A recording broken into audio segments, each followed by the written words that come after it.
tayo sa ano, viaduct. Tingin tayo ng mga boats. Ayan, ang mamahal ng kanilang mga boats dito. Ayan. Ayan. Tingnan nyo naman. Tingnan nyo naman yung mga boats na yan. Ito, super mahal nito. Ito isang to is 6.5 million.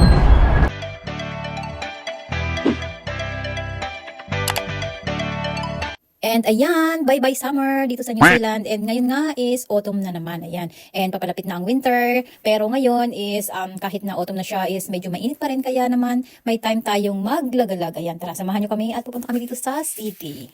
At dahil nga day of tayo today and maganda ang weather, kaya naman sinamantala natin pumunta dito sa ating laging pinupuntahan na best fish and chips dito sa city. Ayan, dito yan tatagpuan sa wharf. Ayan, isa yan nga dito sa kanilang best popular na fish and chips. Ayan, tara, samahan nyo kami at pupunta tayo dyan.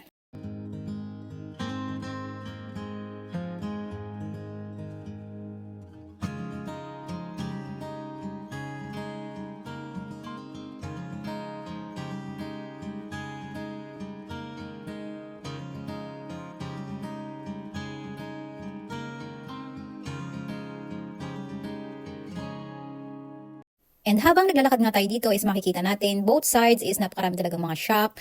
At dahil nga itong Wynyard Quarter na tinatawag is napakalapit dito sa center. Ayan.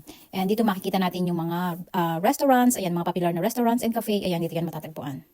Everyday talaga dito is napakadami ng tao, especially na kung weekend dahil yung iba is may mga activities dyan, nag-walking, and ayan, tingnan nyo naman, ngayon is 11 o'clock in the morning, pero makikita natin na super dami na ng tao. And ayan, ito nga yung aming laging pinupuntahan na restaurant, ayan. At dahil nga talagang masarap ang food nila dito is talagang babalik-balikan mo siya talaga.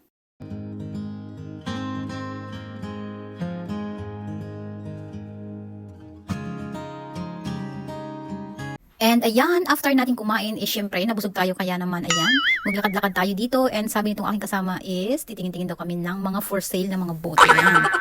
At nung makita ko nga ang mga presyo nitong mga boats na ito is talagang mahihilo ka sa presyo dahil sobrang kamamahal. Ayan, nakakagulantang.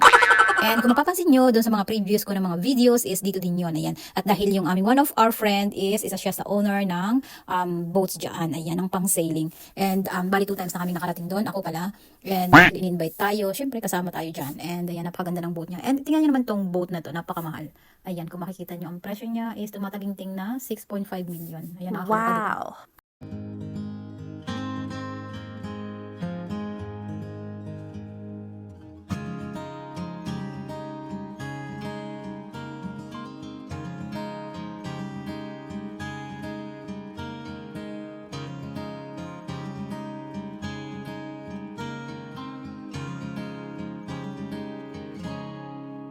And kung mapapansin nyo dyan is talagang napakarami ng boats na nakapark yan, ayan.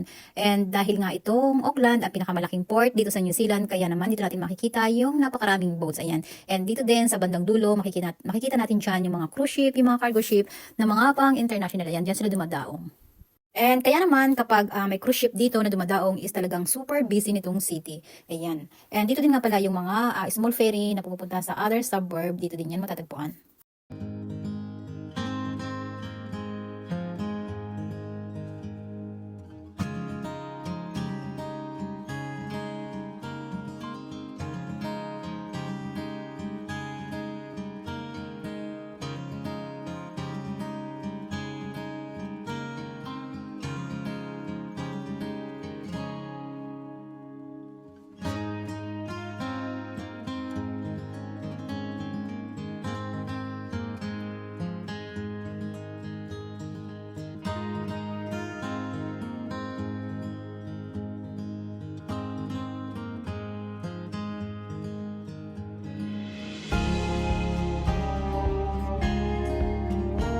And kapag nagpupunta talaga tayo dito, is sinusulit natin yung ating time dahil minsan lang tayo nakakapunta dahil super busy din sa work. And ayan. Yes! And dito din sa bandang dulo is makikita natin yung popular na Sky Tower. Ayan. Iyan yung pinakamataas and popular dito sa Auckland na tinatawag na Sky City.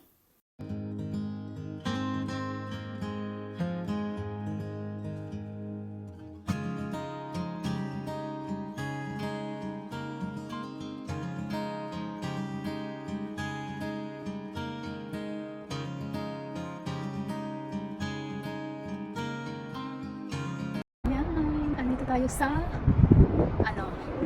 viaduct. Tingin tayo ng mga boats. Ayan, ang mamahal ng kanilang mga boats dito. Ayan. Ayan, tingnan nyo naman. Tingnan nyo naman yung mga boats na yan. Ito, super mahal nito. Ito isang to is 6.5 million. Wow. And dito naman, at isa, doon banda, ayun, is, 3.5. So, katumbas ng dalawang bahay. Ayan. And ayun lang guys, thank you for watching. Hope you like it. And please don't forget to share and follow na din. And please comment down below para alam ko naman kung saan na ba nakakarating itong ating mga videos. At kayo naman ang aking ma-shoutout sa mga susunod pa na videos. Bye-bye!